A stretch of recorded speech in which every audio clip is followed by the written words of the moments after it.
Hello दोस्तों, मेरा नाम है दिलीप कुमार और मैं आज आप लोगों को पढ़ाने जा रहा हूँ रुकनुद्दीन फ़िरोज़ शाह के बारे में। रुकनुद्दीन फ़िरोज़ शाह के बारे में बताने से पहले मैं आप लोगों को एक सजेशन दूंगा कि आप इससे पहले वाली वीडियो इल्तुतमिश के बारे में देखिए, क्योंकि ये एक सीरीज़ वाला वीडियो चल रहा है गुलाब वंश के बारे में। तो मैंने कुतुबुद्दीन ऐबक के बारे में बताया, फिर उसको इल्तुतमिश के बारे में, फिर अब मैं जो बताने जा रहा हूँ रुकनुद्दीन फ़िरोज़ शाह के बारे में, जिसका जो शासन है 1236 में चालू होता है। लेकिन यहाँ पे एक चीज़ मैं बताना चाहूँगा आपको कि इल्तुतमिश मरने से पहले अपना जो उत्तराधिकारी है वो रजिया को घोषित करके जाता है। ठीक है, रजिया सुल्तानों को बोल देता है कि अगर मेरी मृत्यु हो जाती है तो मैं इसको क्या करूँगा, ये दिल्ली सल्तनत की क्या बनेगी, शासिका बनेगी। लेकिन इसके उलट हो जाता है। यहाँ पे जो दिल्ली के जो तुर्क सरदार होते हैं वो ऐसा होने नहीं देते हैं, बल्कि रजिया सुल्ताना की जो भाई होता है जिसका नाम है रुकनुद्दीन फ़िरोज़ शाह, उसको समर्थन दे देते हैं। ठीक है, तो आज हम पढ़ने वाले रुकनुद्दीन फ़िरोज़ शाह के बारे में, देखते क्या है इसमें कहानी। ठीक है, तो ध्यान दीजिएगा, इधर कॉपी पेन साथ में लेके बैठिए, अगर नहीं है तो आप बिल्कुल इसको ध्यान से सुनिएगा और ध्यान से देखिएगा, तभी आपको समझ में आएगी। ठीक है, तो इल्तुतमिश मरने से पहले क्या कर देता है, ठीक है, रजिया सुल्तानों को अपना उत्तराधिकारी घोषित करता है। तो मैं यहाँ पर लिख सकता हूँ इल्तुतमिश। ठीक है, इल्तुतमिश ने रजिया सुल्ताना को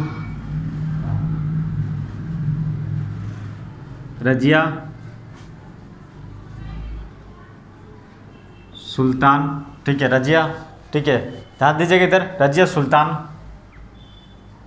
को अपना उत्तराधिकारी घोषित करता। ठीक है, तो रजिया सुल्तानों को अपना उत्तराधिकारी घोषित करता है, लेकिन दिल्ली के जो तुर्क जो सरदार होते हैं, ठीक है, क्या करते हैं, लेकिन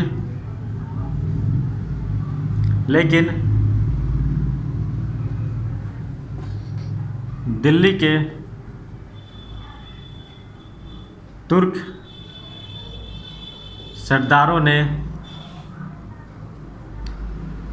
उसके भाई, ठीक है, उसके भाई किसको, रुकनुद्दीन फ़िरोज़ शाह,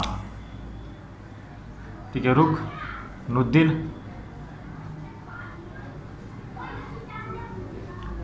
फ़िरोज़ शाह, ठीक है, रुकनुद्दीन फ़िरोज़ शाह का समर्थन करते हैं। ठीक है, रुकनुद्दीन फ़िरोज़ शाह का समर्थन करते हैं, जिसके परिणाम में क्या होता है कि यह गद्दी पर आ जाता है। जिसके कारण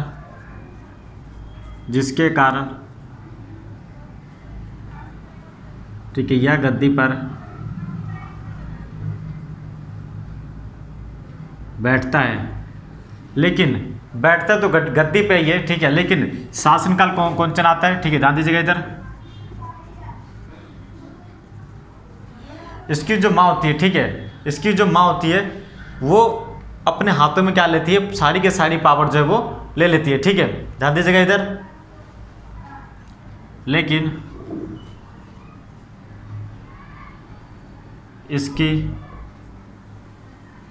इसकी संपूर्ण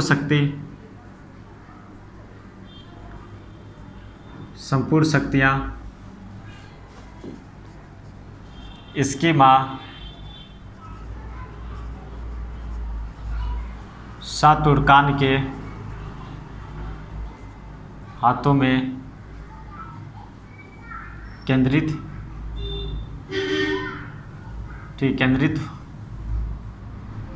होती है।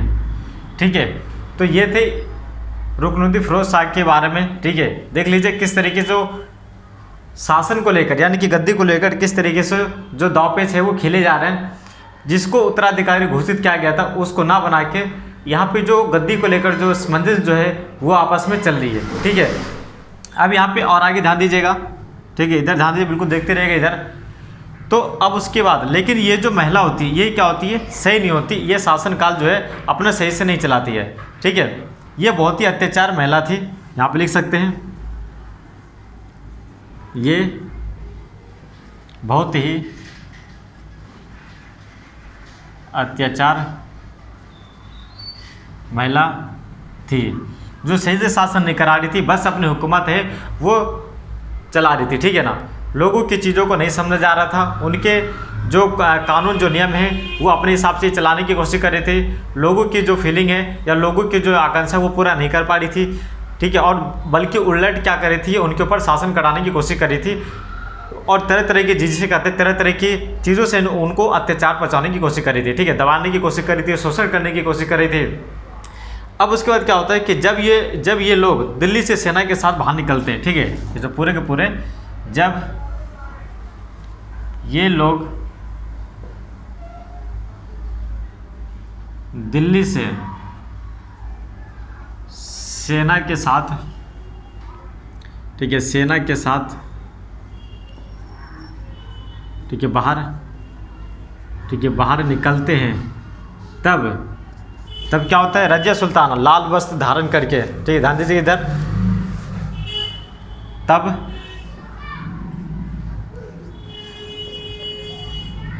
ठीक है रजिया सुल्तान,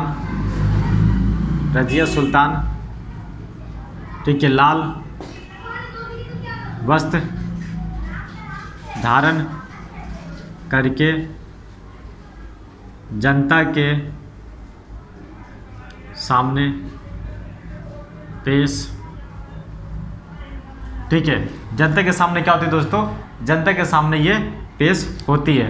जब ये जनता के सामने पेश होती है, ठीक है, ध्यान दीजिएगा इधर, जब ये जनता के सामने पेश होती है उसके बाद क्या होता है, जनता ने सहयोग कर दिया, इनका सपोर्ट करती है और उसके बाद लोग डिमांड करने लग जाते हैं, लोगों की ये मांग हो जाती है कि रजिया सुल्तानों को क्या कर देना चाहिए, उत्तराधिकारी घोषित कर देना चाहिए, यानी कि रजिया सुल्तानों को क्या मतलब गद्दी दे देनी चाहिए, ठीक है। तो यही होता है, ठीक है, यही होता है आखिरकार में, ठीक है, आखिरकार में क्या होता है, जनता ने सहयोग दिया और ये गद्दी पे बैठ जाती है, ठीक है। जनता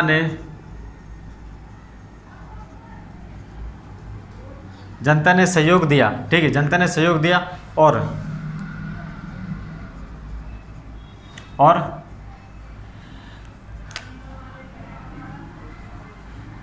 ठीक है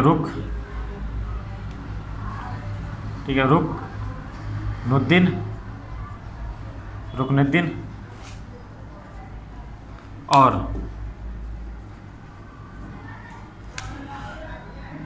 शाह तुर्कानी की हत्या कर दी जाती है, ठीक है, शाह तुर्कान की, ठीक है, शाह तुर्कान की हत्या कर दी जाती है। फिर उसके बाद कौन गद्दी पे आ जाता है, रजिया सुल्ताना, ठीक है। फिर गद्दी पे कौन आता है, ध्यान दीजिए दोस्तों, इस प्रकार, ठीक है, इस प्रकार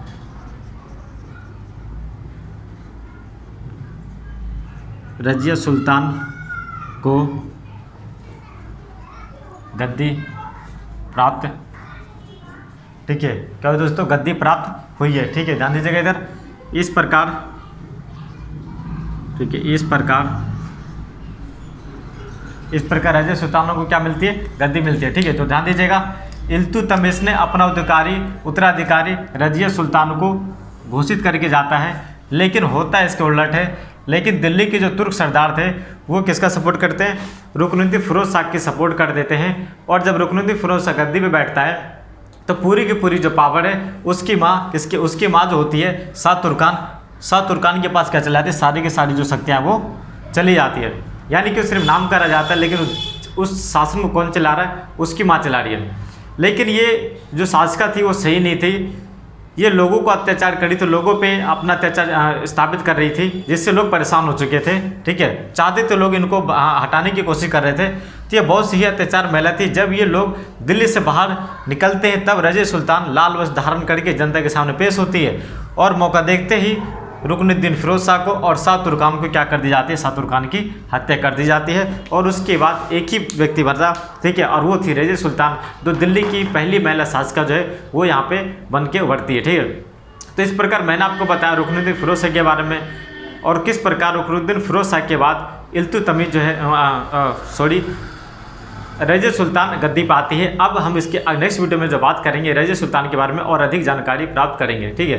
तो ये गुलाम वंश के बारे में चल रहा है। आपको ये सीरीज़ में अगर वीडियो देखनी है तो आप मेरे पहले वीडियो को देखिए, गुलाम वंश से जो कुतुबुद्दीन से स्टार्ट होती है, उसके निर्माण कार्य से स्टार्ट होती है, फिर इल्तुतमिश के बारे में स्टार्ट होती है, फिर उसके बाद ये वीडियो यहाँ पे आई है। इसके इसी तरीके से वीडियो पाने के लिए आप हमारे वीडियो को लाइक और शेयर करिए और मेरे वीडियो को सब्सक्राइब जरूर कर दीजिए और सब्सक्राइब करने के बाद बेल आइकन को जरूर दबा दीजिए, ताकि इससे जुड़ी जो भी चीज़ अपलोड की जाएगी, इतिहास से जुड़ी गुलाम वंश से संबंधित कोई भी जानकारी अगर अपलोड की जाएगी तो वो आपके पास सबसे पहले पहुंच जाएगा, ठीक है। तो फिर मिलते हैं नेक्स्ट वीडियो में, तब तक के लिए ओके, नमस्ते दोस्तों।